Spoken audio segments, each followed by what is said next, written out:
Assalamualaikum and welcome to Bright Spark CSS Academy. I am Halima Sadia and today's lecture is the second part of the introduction of parts of speech.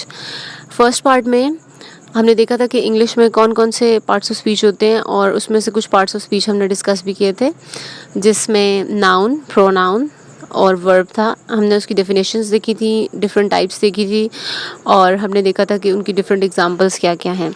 आज वाले lecture में हम cover करेंगे adjective, adverb, conjunction और उसके साथ है इंटरजंक्शन. तो ये फाइनल लेक्चर होगा introduction for the parts of speech.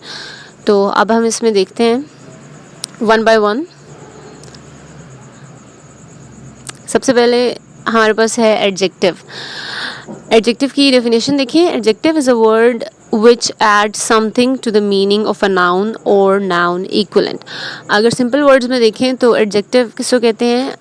अट्रीब्यूटिंग words या ऐसे वर्ड्स जो किसी चीज़ को एक्सप्लेन करें या उसको डेमोन्स्ट्रेट करें. और वो क्या क्या हो सकता है? नाउन और noun equivalent means pronoun.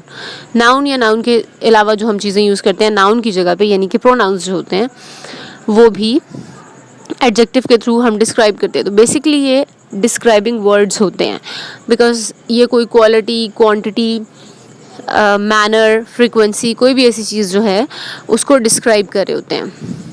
The adjective which stands with its noun is said to be an attributed adjective. तो जैसे मैंने बताया आपको कि ये ऐसे वर्ड्स होते हैं जो attributes यानी कि कोई क्वालिटी, कोई ट्रेट, कोई करेक्टरिस्टिक बता रहे होते हैं.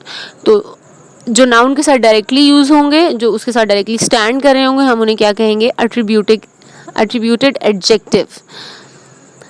अब एडजेक्टिव में हमारे पास ये होता है कि डिफरेंट तरह के होते हैं. जैसे मैंने आपको बताया कि क्वालिटी, क्वांटिटी, फ्रिक्वेंसी, मैनर, वो उसमें डिफरेंट चीज़ें आ जाती हैं. तो एग्जांपल देखिए. Sweet in sweet Apple, good in good boy, true in true story. अब ये सारे एप्पल, बॉय, स्टोरी, ये सारे जो वर्ड्स हैं ये सारे के सारे नाउन हैं और उसके साथ जो वर्ड अटैच हुआ हुआ है जो उसको डिस्क्राइब कर रहा है वो उसका एडजेक्टिव है, क्योंकि वो उसकी कोई क्वालिटी बता रहा है. अब जैसे स्वीट है तो वो टेस्ट आ गया, गुड है तो वो मैनर आ गया, ट्रू है तो वो भी मैनर में आ गया. तो इस तरह से एडजेक्टिव जो है वो डिफरेंट फंक्शंस परफॉर्म करता है जब वो नाउन के साथ या किसी प्रोनाउन के साथ अटैच होता है.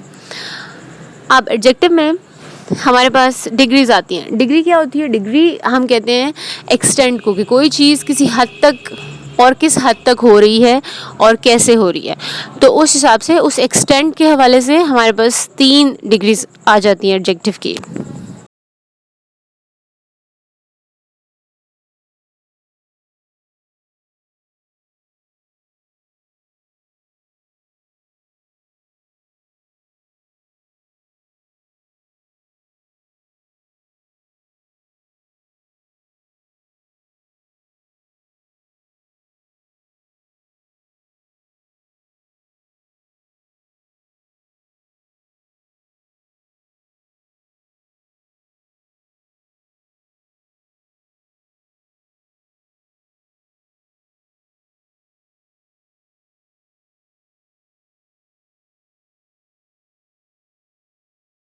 तो एडजेक्टिव की 3 डिग्रीज आ जाती हैं हमारे पास, और उसमें जो सबसे पहले डिग्री आती है उसको हम कहते हैं पॉजिटिव, उसके बाद आती है कंपैरेटिव और फिर उसके बाद आती है सुपरलेटिव.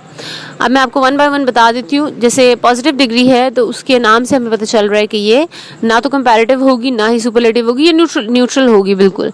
उसमें जो भी हमारे पास क्वालिटी आएगी, जो भी करेक्टरिस्टिक आएगी वो उसकी लोएस्ट डिग्री होगी, वो सबसे कम, और यहाँ आप ये कहेंगे सबसे न्यूट्रल लेवल शो करेगी.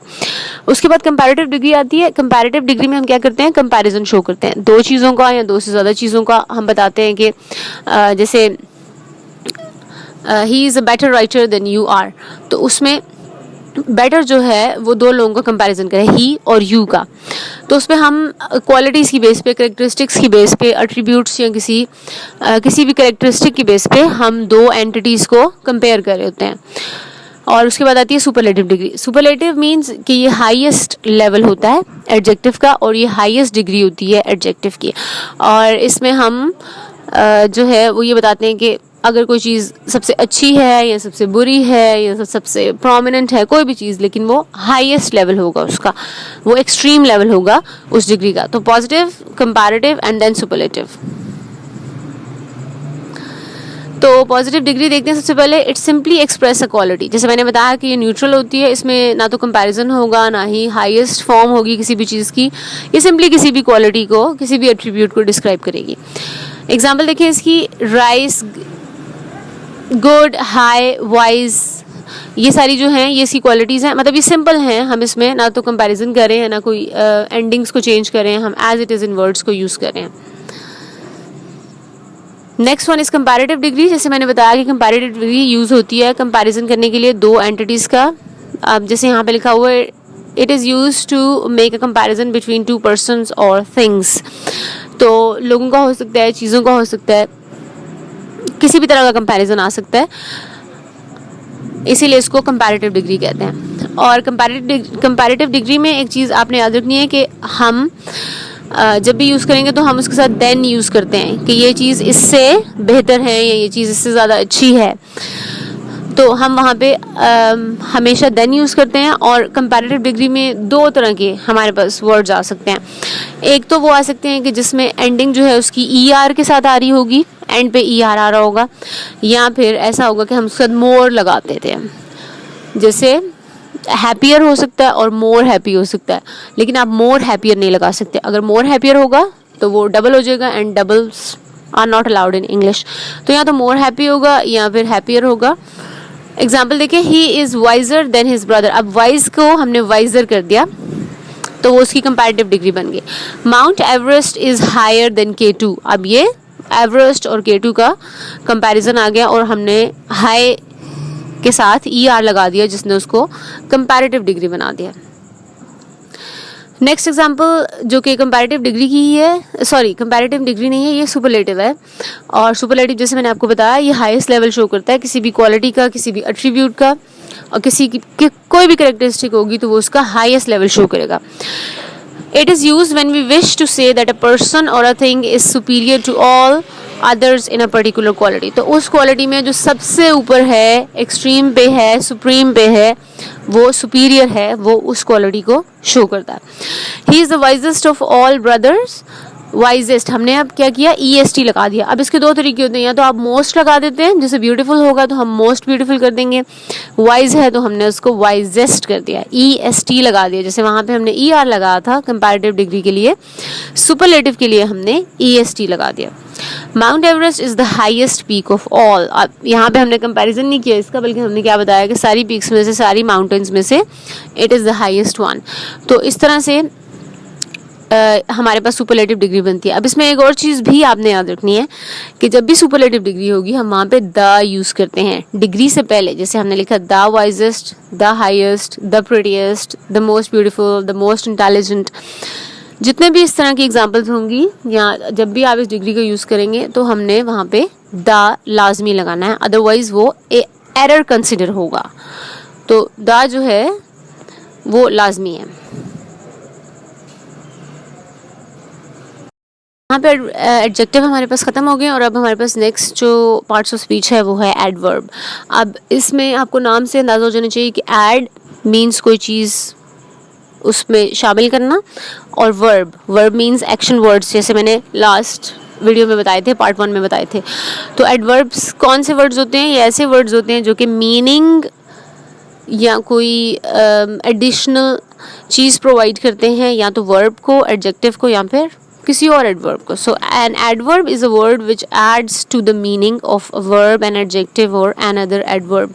तो डेफिनेशन भी उसकी यही कह रही है कि ये ऐड करेगा मीनिंग किस चीज़ को, या तो किसी वर्ब को, किसी एक्शन वर्ड को, या किसी एडजेक्टिव को, यानी कि डिस्क्राइबिंग वर्ड को, या इटसेल्फ कोई और एडवर्ब लगा होगा तो उसको मीनिंग प्रोवाइड करेगा। He laughed heartily, he is an exceptionally bright student, he is walking very slowly। अब तीनों एग्जाम्पल्स देखिए, तीनों एग्जाम्पल्स में डिफरेंट यूजेज आ रहा है एडवर्ब का। पहली वाली एग्जाम्पल में लाफ्ड है, तो लाफ्ड क्या है? वर्ब है, मेन वर्ब है, और उसके साथ हार्टली आ रहा है तो हार्टली उसका एडवर्ब है। उसके बाद एक्सेप्शनली ब्राइट, एक्सेप्शनली जो है यहाँ पे वो एडवर्ब है, और जो ब्राइट है वो एडजेक्टिव है। इसी तरह लास्ट एग्जाम्पल जो है number 3, very slowly, very itself एक एडवर्ब है और उसके बाद हमने स्लोली लगा दिया तो वो उस एडवर्ब को डिस्क्राइब करा है। तो इस तरह से हमारे पास ये तीनों तरह के यूजेज आ जाते हैं एडवर्ब में। अच्छा, अब जिस तरह से मैंने बताया कि हमारे पास एडजेक्टिव में डिफरेंट टाइप्स होती हैं, इस तरह से हमारे पास एडवर्ब में भी डिफरेंट टाइप्स होती हैं, और वो फॉलोइंग हैं, जिसमें एडवर्ब ऑफ डिग्री है, फिर इंटेरोगेशन है, मैनर है, प्लेस है, टाइम है। डिग्री जैसे पता चल रहा है कि हम एक्सटेंट की बात करते हैं, कोई चीज़ किस हद तक हो रही है, जैसे हमने एडजेक्टिव की डिग्रीज देखी, इसी तरह से एडवर्ब की भी डिग्री होती है, जो किसी चीज़ की एक्सटेंट, उसकी अमाउंट को, या वो किस हद तक हो रही है, उसकी फ्रीक्वेंसी को बताती है। उसके बाद इंटेरोगेशन है। इंटेरोगेशन मैंने पहले भी ये बात बताई थी कि जो इंट्रोगेटिव्स होते हैं वो क्वेश्चन आस्किंग वर्ड्स होते हैं। तो एडवर्ब ऑफ इंटेरोगेशन जो हैं वो क्वेश्चन आस्किंग होंगे, यानी कि वो इंटेरोगेट करेंगे, ऐसे वर्ड्स होंगे जो कि क्वेश्चन पूछने के लिए यूज़ होंगे। एडवर्ब ऑफ मैनर है। मैनर मीन्स कि कोई चीज़ कैसे हो रही है, किस तरीके से हो रही है।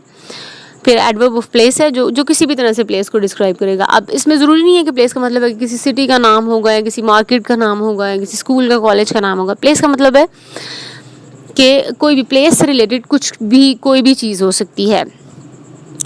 उसके बाद एडवर्ब ऑफ टाइम है, जो टाइम से रिलेटेड डिस्क्राइब करेगा, जैसे आफ्टर, बिफोर, इस तरह के जो वर्ड्स हैं वो यहाँ पे इसमें इंक्लूडेड होंगे।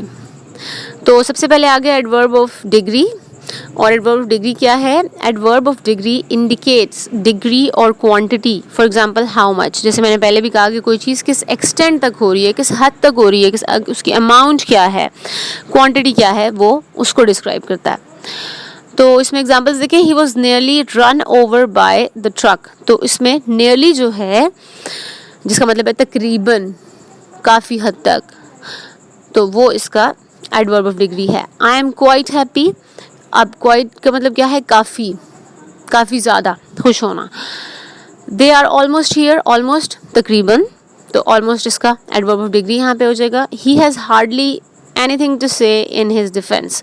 हार्डली बमुश्किल, बहुत मुश्किल से, बहुत काम किसी चीज़ का होना, तो उसके लिए हम हार्डली का वर्ड यूज़ करते हैं। तो यहाँ पे हार्डली जो है वो एडवर्ब है। अब एडवर्ब में आपने इस चीज़ को कंफ्यूज नहीं करना कि जिसके साथ एल वाई लगा होगा वही एडवर्ब होगा। जैसे अभी हमने क्वाइट देखा, क्वाइट के साथ एल वाई नहीं लगा हुआ, उसके बावजूद वो एडवर्ब है। एडवर्ब को आपने यूजेज के हिसाब से देखना है, जैसे मैंने बताया कि इन 3 चीज़ों के साथ देखना है कि वो उनमें से किसके साथ यूज़ हो रहा है, उसके अकॉर्डिंग आपने आइडेंटिफाई करना है कि वो एडवर्ब है या नहीं है।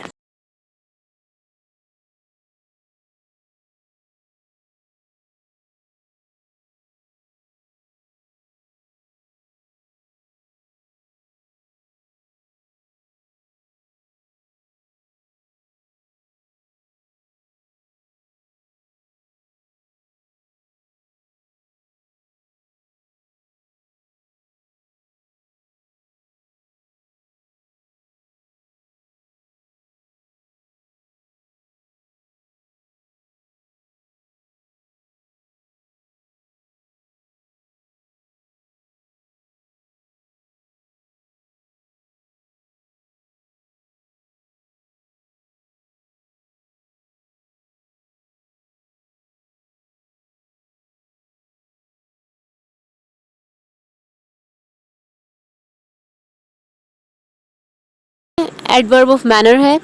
Adverb which tell how the action take place are called adverb of manner, यानी कि किस तरह से कोई चीज़ हो रही है, उसका तरीका क्या है होने का। मैनर मीन्स तरीका, मैथड, वे, तो हम वो उसमें देखते हैं। तो पहली एग्जांपल देखिए, दे केम लेट, तो इसमें जो लेट है वो एडवर्ब ऑफ मैनर है। शी इज़ वर्किंग हार्ड, तो हार्ड जो है वो यहाँ पे एडवर्ब ऑफ मैनर है। शी वॉज बिटरली डिसअपॉइंटेड, तो बिटरली यहाँ पे एडवर्ब ऑफ मैनर है। तो ये तरीका बता रहे हैं किसी भी चीज़ के होने का, किसी भी काम के होने का, इसलिए इसको एडवर्ब ऑफ मैनर कह रहे हैं। Next one is adverb of place. जैसे मैंने बताया कि वो प्लेस से रिलेटेड कोई भी चीज़ आइडेंटिफाई कर सकता है, ज़रूरी नहीं है कि वो बता रहा हो कि आप किसी सिटी या किसी इस तरह के प्लेस का नेम नहीं हो सकता, उससे रिलेटेड कोई चीज़ हो सकती है। Words which indicate the place of action are adverb of places, यानी कि एक्शन कैसे, कहाँ परफॉर्म हो रहा है। प्लीज़ कम हियर, तो इसमें जो हियर है, अब देखिए वो कम के साथ आ रहा है, कम एक्शन वर्ड है और उसके साथ हियर आ रहा है, तो वो उसका एडवर्ब ऑफ प्लेस है। He stood here for a long time, अब यहाँ पे भी हियर जो है वो एडवर्ब ऑफ प्लेस है। Why are you standing outside, तो इसमें आउटसाइड जो है वो एडवर्ब ऑफ प्लेस है। इसी तरह से देयर, इनसाइड, ये जिस तरह से आउटसाइड हो गया, अप डाउन, इस तरह के जितने भी सारे वर्ड्स होंगे जो प्लेसेस को इंडिकेट कर रहे होंगे या पोजीशन को, वो एडवर्ब ऑफ प्लेस होंगे. Next type is adverb of time. Time से रिलेटेड कोई भी चीज़ इंडिकेट करेगा. Word which indicate when the action took place are called the adverb of time. When, कब, यानी कि. तो इसमें एग्जांपल्स देखें. वी मेट इन यस्टरडे, तो यस्टरडे जो है वो एडवर्ब ऑफ टाइम है. Do you see him daily, daily यहाँ पे एडवर्ब ऑफ टाइम है. He has already vacated the house, तो इसमें ऑलरेडी जो है वो एडवर्ब ऑफ टाइम है. तो टाइम से रिलेटेड कोई भी हिंट हो सकता है. ज़रूरी नहीं है कि वो कोई AM, PM, मॉर्निंग, इवनिंग ऐसा कोई वर्ड हो. इस तरह के वर्ड्स जो हैं वो भी टाइम को इंडिकेट करते हैं. Moving on to the next part of speech and that is conjunction. A conjunction is a word which connects words, phrases and clauses. अब देखें इसके नाम से पता है. जंक्शन, जंक्शन किसको कहते हैं कि जो जहाँ पे दो डिफरेंट प्लेसेस आके मिल रही होती हैं, दैट इज़ द जंक्शन, जो उनका मीटिंग पॉइंट होता है. तो ये कंजंक्शन है. तो ये किस किस चीज़ का मीटिंग पॉइंट हो सकता है. डिफरेंट सेंटेंसेस का हो सकता है, डिफरेंट वर्ड्स का हो सकता है, डिफरेंट फ्रेजेस का हो सकता है, या डिफरेंट क्लॉजेस का हो सकता है. तो कंजंक्शंस जो हैं वो बहुत इंपॉर्टेंट होती हैं. और कुछ कंजंक्शंस हमारे पास ऐसी होती हैं जो कि एज अ प्रपोजिशन भी समटाइम हम यूज़ कर रहे होते हैं. तो देखें यहाँ पे एग्जांपल में but, still, yet, never, how ever, और इसके अलावा भी बहुत सारी एग्जांपल्स होती हैं जो कंजंक्शन से रिलेटेड होती हैं.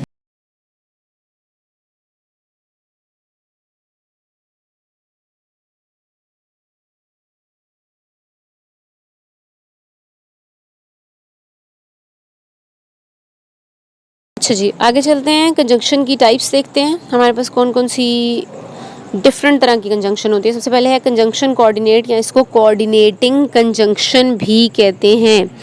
अब इसे कोऑर्डिनेटिंग क्यों कहते हैं? क्योंकि ये दो कोऑर्डिनेटिंग क्लॉजेस को मिला रही होती है.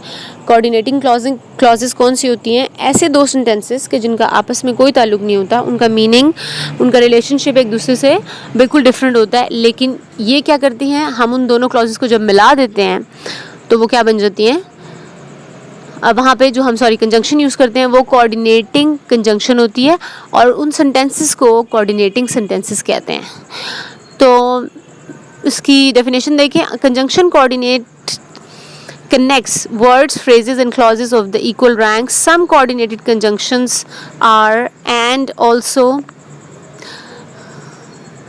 then moreover likewise add ideas while certain other coordinate conjunctions. तो क्या है इसमें, जैसे मैंने बताया कि ये दो डिफरेंट क्लॉजेस को एक दूसरे के साथ रिलेट करती है, जिनका मीनिंग और जिनका आइडिया एक दूसरे से डिफरेंट होता है. और एग्जांपल्स देखें इसकी. Hence, therefore, consequently, but, still, yet, never, however, ये सारी कोऑर्डिनेटिंग कंजंक्शन की टाइप्स हैं. Next one is conjunction subordinate, या इसको सब ऑर्डिनेटिंग कंजंक्शन भी कहते हैं. अब इसको सब ऑर्डिनेटिंग कंजंक्शन क्यों कहते हैं? क्योंकि ये दो ऐसी क्लॉजेस को, दो ऐसे सेंटेंसेस को मिलाती है कि जिसमें एक में कंप्लीट मीनिंग होता है और एक के अंदर इनकम्प्लीट मीनिंग होता है, यानी कि एक क्लॉज दूसरी क्लॉज के बगैर एग्जिस्ट नहीं कर सकती. Subordinate conjunctions connect clauses of unequal rank. अब अनइक्वल रैंक क्यों कहा है? क्योंकि एक इंडिपेंडेंट होगी, यानी कि एक कंप्लीट सेंटेंस होगा, और दूसरा क्या होगा, सबऑर्डिनेट क्लॉज होगी. तो जैसे कि मैं आपको एग्जांपल देती हूँ. जैसे कि एक सेंटेंस है कि if you come tomorrow I will help you. तो इस सेंटेंस के अंदर आई विल हेल्प यू जो है वो इंडिपेंडेंट है, वो कंप्लीट मीनिंग प्रोवाइड कर रहा है. इफ़ यू कम टुमारो जो है वो क्या है, वो सबऑर्डिनेट क्लॉज है. तो जब इन दो क्लॉजेस को मिलाएगी जो कंजंक्शन, वो कंजंक्शन सबऑर्डिनेट या सबऑर्डिनेटिंग कंजंक्शन कहलाएगी. जैसे when, because, for, since, so that, if, unless, until, though, although, तो मीनिंग्स को एक दूसरे से रिलेट कर देगी. अच्छा, ये लास्ट पार्ट्स ऑफ स्पीच आ गया हमारे पास, और ये है इंटरजंक्शन.